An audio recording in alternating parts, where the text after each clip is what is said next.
الحمد لله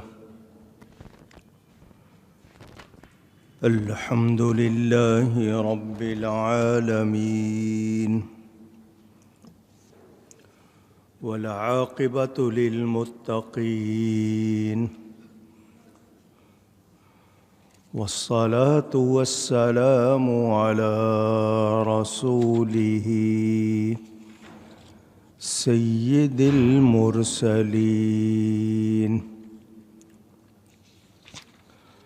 رحمة للعالمين شفيع المذنبين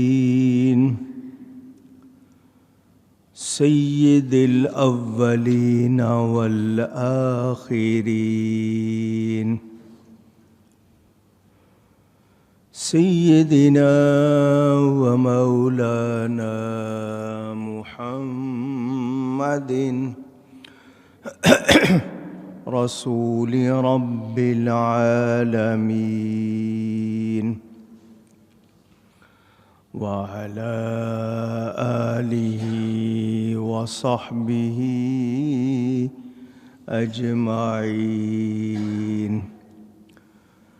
أما بعد فأعوذ بالله من الشيطان الرجيم.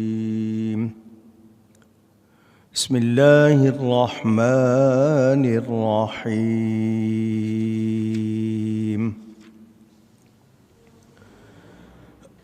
وما أهلكنا من قرية إلا لها منذرون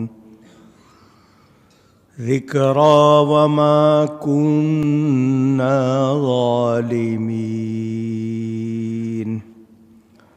وما تنزلت به الشياطين وما ينبغي لهم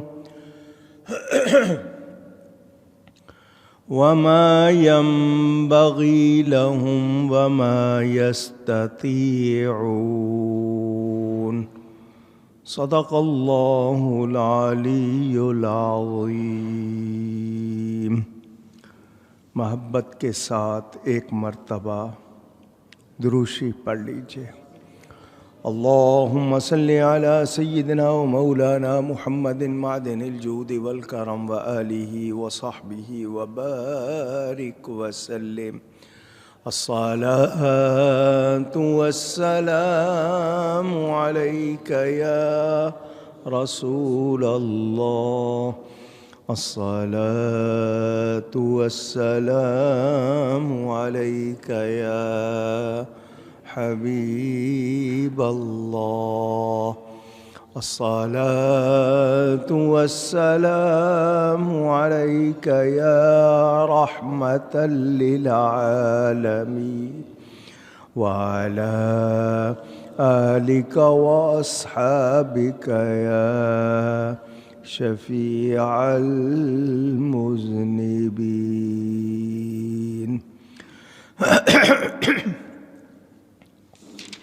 حمد و صلات کے بعد قرآن کریم کی سورۃ الشعراء کی تفسیر آپ سن رہے ہیں، اور اس کا آخری رکوع جس میں کچھ آیات تلاوت ہو چکی ہیں وہ جاری ہے. آپ نے کچھ نبیوں کا، ان کی قوموں کا بیان سنا، اور اس کے بعد نبی کریم صلی اللہ علیہ وسلم کا ذکر کہ ان پر قرآن نازل ہوا. اس قرآن کے بارے میں جو لوگ اعتراض کرتے تھے کہ یہ جنوں کی باتیں ہیں یا کوئی آ کے سکھا جاتا ہے، ان کو بتایا گیا کہ یہ اللہ تعالیٰ کا کلام ہے، اور اس کا چرچا پہلی کتابوں میں بھی تھا.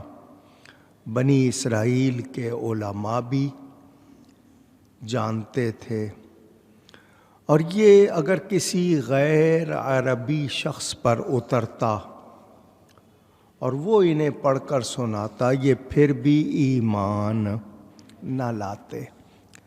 حالانکہ غیر عربی شخص کا پڑھنا یہ بھی ایک کمال تھا کہ وہ عربی نہیں جانتا تھا مگر وہ پڑھتا۔ جو عربی نہ جانتا ہو اور وہ پڑھے تو یہ نبی پاک صلی اللہ علیہ وسلم کا معجزہ، قرآن کا اعجاز۔ لیکن انہوں نے پھر بھی نہیں ماننا تھا، حالانکہ اتنی ہی بات ان کے لیے بہت ہوتی کہ کوئی غیر عربی شخص بھی اس کو پڑھ رہا ہے۔ انہوں نے دردناک عذاب کا مطالبہ کہ جس کا کہا جا رہا ہے کیوں نہیں آ جاتا، اور اگر آئے گا تو کہیں گے مہلت مل جاتی، جو بات نہیں ہو سکی وہ ہم کر لیتے۔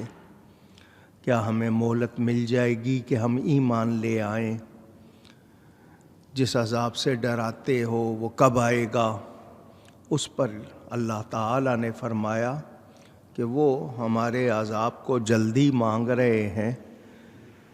کبھی کہتے ہیں ہمارے اوپر آسمان سے پتھر برسا دو، کبھی کہتے ہو جس عذاب سے ڈرا رہے ہو وہ لے آؤ، اور کبھی ان کا حال یہ ہے کہ وہ مہلت مانگتے ہیں۔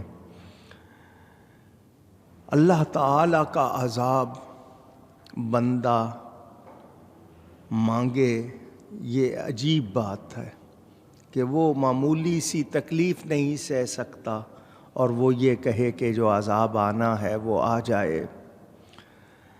آپ نے اس حوالے سے سن لیا کہ اگر ہم مشرکین کو، اللہ تعالیٰ نے فرمایا اگر ہم مشرکین کو کئی سال دے دیں دنیا میں اور انہیں عذاب میں مبتلا نہ کریں بلکہ عیش دے دیں، پھر ان کے ہاں وہ عذاب آئے جس سے ڈرائے جاتے ہیں تو عذاب سے انہیں کوئی بچا سکتا نہیں۔ جب عذاب آئے گا تو پھر کوئی صورت ان کے لیے بچنے کی نہیں ہوگی۔ یہ بار بار کیوں کہا جاتا ہے؟ اس لیے کہ وہ اپنے ارد گرد دیکھتے ہیں، عقل ملی ہے، سوچتے ہیں کیوں نہیں ہے، غور کیوں نہیں کرتے؟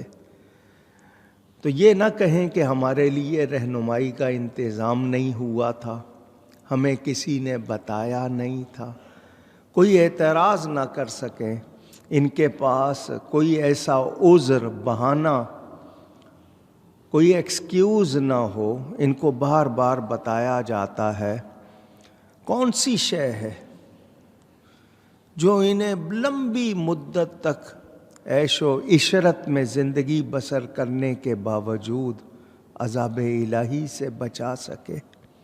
کیوں غور نہیں کرتے؟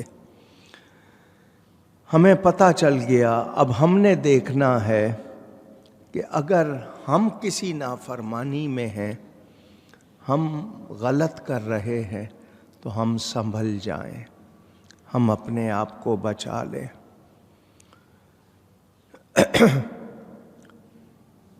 حضرت سیدنا امام حسن بصری کے صاحبزادے یا پوتے طواف کر رہے تھے تو ایک شخص نے کہا مجھے کوئی نصیحت کیجیے، کچھ ایڈوائز کیجیے۔ آپ نے یہی آیت پڑھی، ما اغنا عنہم ما کانوا یمتعون، کیا کام آئے گا وہ جو برتتے تھے اس دنیا میں رہ کے، جس پر عیش کرتے تھے، کیا وہ ان کے کام آئے گا؟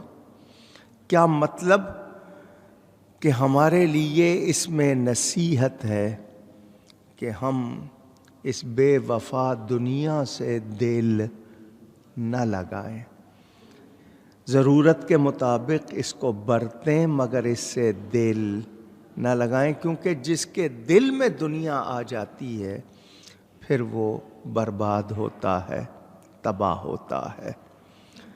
اللہ تعالیٰ نے فرمایا، اللہ تعالیٰ نے کوئی بستی ہلاک نہیں کی جسے ڈر سنانے والے نہ ہوں، یعنی پہلے ڈر سنانے والے بھیجے گئے، جب قوم نے سرکشی کی حد سے بڑھے تو پھر عذاب آیا۔ تو یہ نصیحت کے لیے اللہ کی طرف سے انتظام پورا ہوا، کسی پر ظلم کیا جاتا نہیں۔ اور یہ بھی فرمایا کہ اس قرآن کو شیطان لے کر نہیں اترے، وہ اس قابل ہی نہیں، وہ ایسا کر ہی نہیں سکتے۔ شیطان نہ تو قرآن کو بنا سکتا ہے، نہ ہی وہ اس کو اٹھا سکتا ہے۔ تو ہمیں یاد رکھنا ہے کہ اللہ تعالیٰ نے جبریل امین کو چنا جو لے کر آئے، نبی پاک صلی اللہ علیہ وسلم پر نازل ہوا۔ یہ قرآن محفوظ ہے، اللہ کا کلام ہے، اس میں کوئی بھی گڑبڑ کر سکا نہیں۔ آج بھی غیروں کو خوش کرنے کے لیے قرآن سے کہا جاتا ہے جہاد کی آیتیں نکال دو، ایسا کر دو، ویسا کر دو۔ تو یہ لوگ جو ایسا سوچتے ہیں، کیا ان کے کرنے سے قرآن نامکمل ہو جائے گا یا قرآن سے وہ آیتیں منسوخ ہو جائیں گی؟ ایسا ہرگز نہیں ہو سکتا۔ میرے دوستوں اور بزرگوں، میں نے آپ کو یہ بھی بتا دیا کہ بغیر نبوت کا نور آئے، بغیر ہدایت اور نصیحت ہوئے عذاب نہیں آتا۔ قوم نبی کی مخالفت کرے، اس حوالے سے آپ تفصیل سن چکے ہیں۔ ہمیں جاننا چاہیے کہ ہمارے پاس اللہ کا کلام ہے۔ کافروں نے اعتراض کیا، مشرکوں نے وہ نہیں مانے، لیکن ہم اس قرآن سے وابستہ کیوں نہیں ہیں؟ ہمیں قرآن سے محبت کیوں نہیں ہے؟ یہ مجھے اور آپ کو سوچنا چاہیے۔ آج قرآن ہے، پڑھتے نہیں ہیں، سمجھتے نہیں ہیں، عمل نہیں کرتے۔ جب یہ قرآن اٹھا لیا جائے گا، پھر ہمارے پاس کوئی بہانہ نہیں رہ جائے گا اور کوئی ہدایت کا انتظام نہیں رہے گا۔ قرآن کریم نبی پاک صلی اللہ علیہ وسلم پر اترنے والا اللہ کا کلام، اس میں سب کچھ ہے۔ آپ کے دنیا بھر کے موضوعات، ٹاپکس جتنے ہیں وہ سب اس میں بیان ہوئے۔ شیطان کے لیے یا اس کے چیلوں کے لیے کوئی گنجائش نہیں کہ وہ آسمان سے قرآن لائیں۔ وہ اس قسم کی کوئی طاقت اور قدرت نہیں رکھتے۔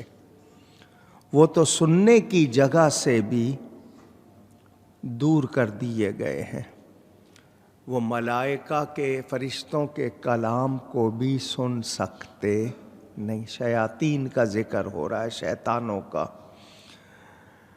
اللہ تعالیٰ نے ہمیں سعادت بخشی، ہم پر کرم کیا، ہمیں قرآن پڑھنے کی، سمجھنے کی توفیق عطا کی، تو ہم شکر کریں۔ شیاطین کو، دوسروں کو اس کے لیے کوئی گنجائش نہیں ہے۔ تو ہمیں ملی ہے تو ہمیں قدر کرنی چاہیے یا نہیں کرنی چاہیے؟ تو ہمیں غور کرنا چاہیے کہ ہم اس قرآن سے جو نور ہے، ہدایت ہے، شفا ہے، نصیحت ہے، جو ہمارے لیے خیر ہی خیر ہے، اس سے اپنے آپ کو زیادہ سے زیادہ وابستہ کریں۔ میرے دوستوں اور بزرگوں، قرآن کریم کو سن کر کتنے لوگوں نے اپنے آپ کو اسلام سے وابستہ کیا، ان پر پڑے ہوئے پردے ہٹ گئے، ان کے لیے ہدایت ہو گئی۔ اندازہ کیا جائے، غیر سنے اس کو ایمان مل جائے، اور ایمان والا خود قرآن نہ پڑھے، کتنی عجیب بات ہوگی۔ میرے دوستوں اور بزرگوں، اللہ فرماتا ہے